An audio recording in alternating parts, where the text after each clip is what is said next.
Rat packing, man. It's one of those things that drive people incredibly insane when it has to do with motorcycle clubs. This was the case with the War Dogs and Pagans.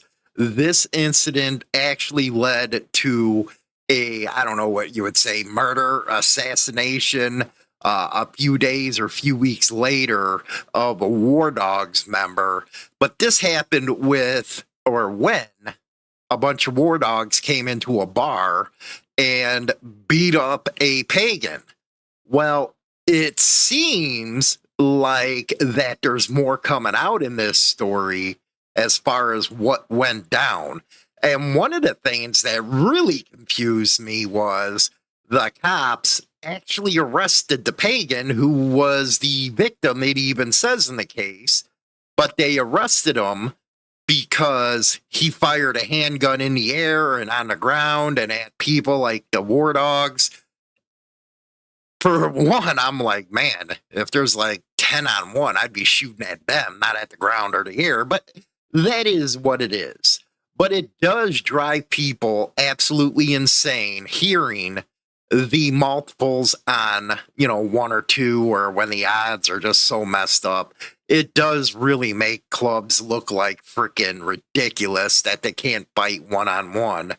But there are major 1% clubs, say if this incident went down, they actually, before anything breaks out, say, hey, man, you guys got 3, you'll take on our 3 and we'll call it a day. But that's rare. That's rare. You do see a lot of rat packing or wolf pack, as we say, that really undermines the credibility of the claim motorcycle club and not motorcycle gang. But this story is pretty interesting, man, because it all led to a murder, assassination. Let's get to the story. Just sitting here thinking about it is like, wow, shooting at the ground in the air? No, man, that many guys are coming, start popping. That's all I have to say.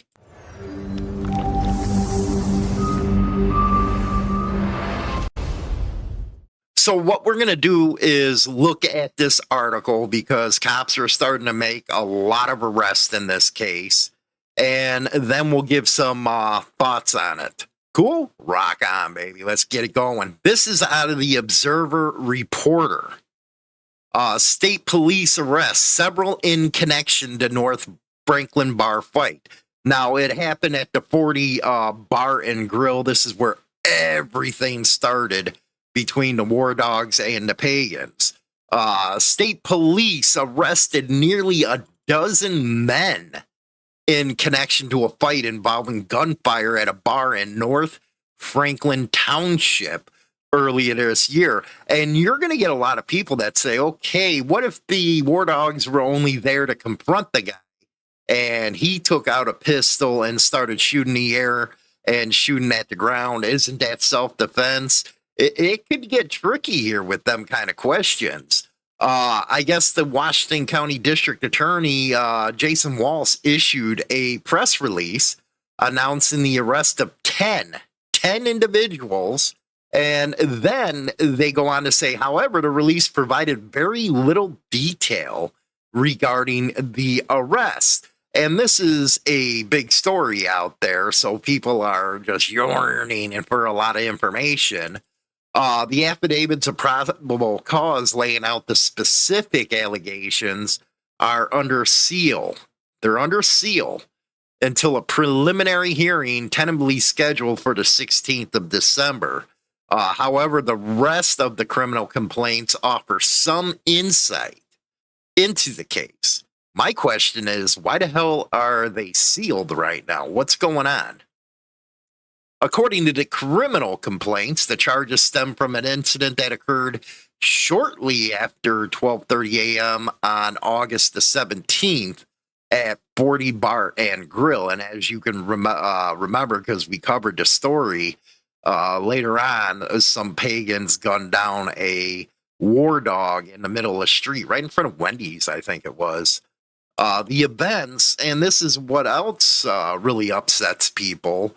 The bar, the events at the bar led to cancellation of a rally on Main in downtown Washington the following weekend.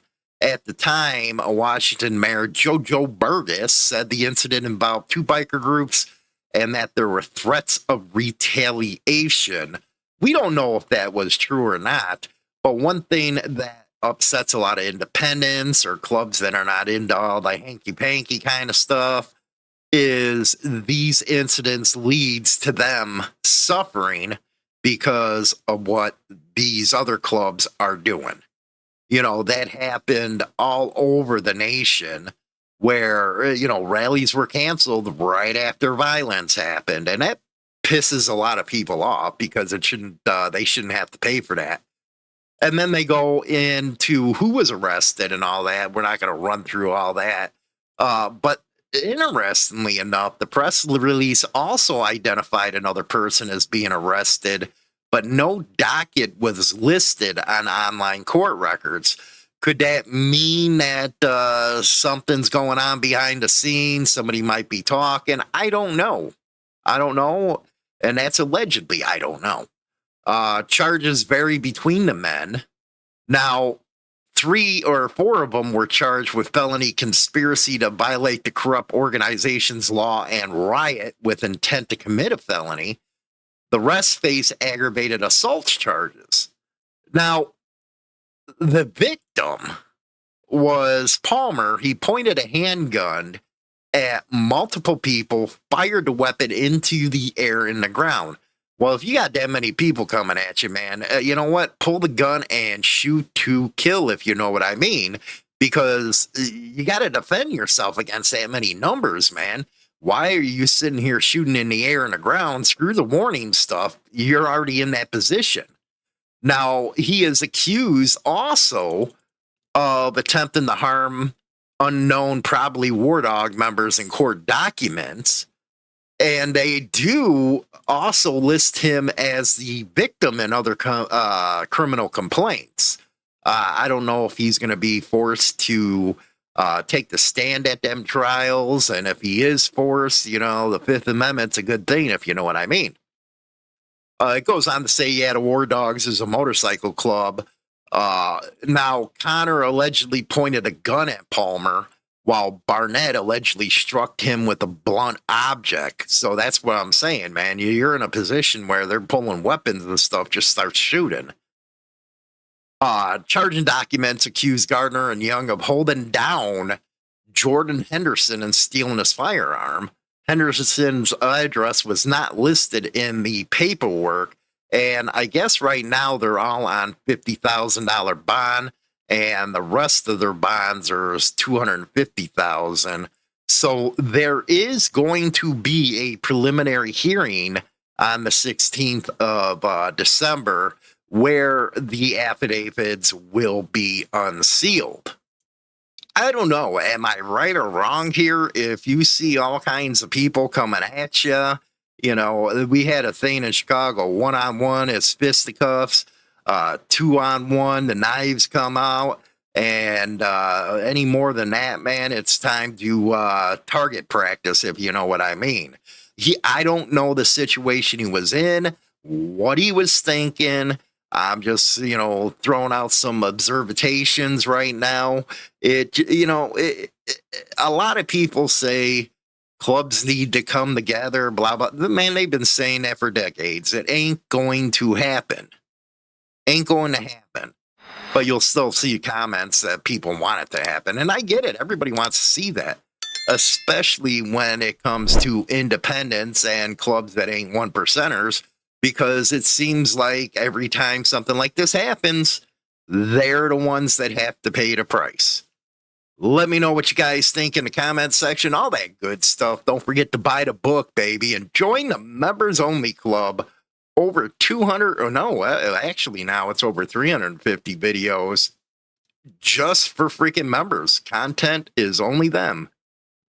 Catch you later. Rock on. Join the Insane Throttle Members Only Club on YouTube or Spotify and receive exclusive content. Your membership in the Throttle Club helps keep the show going strong.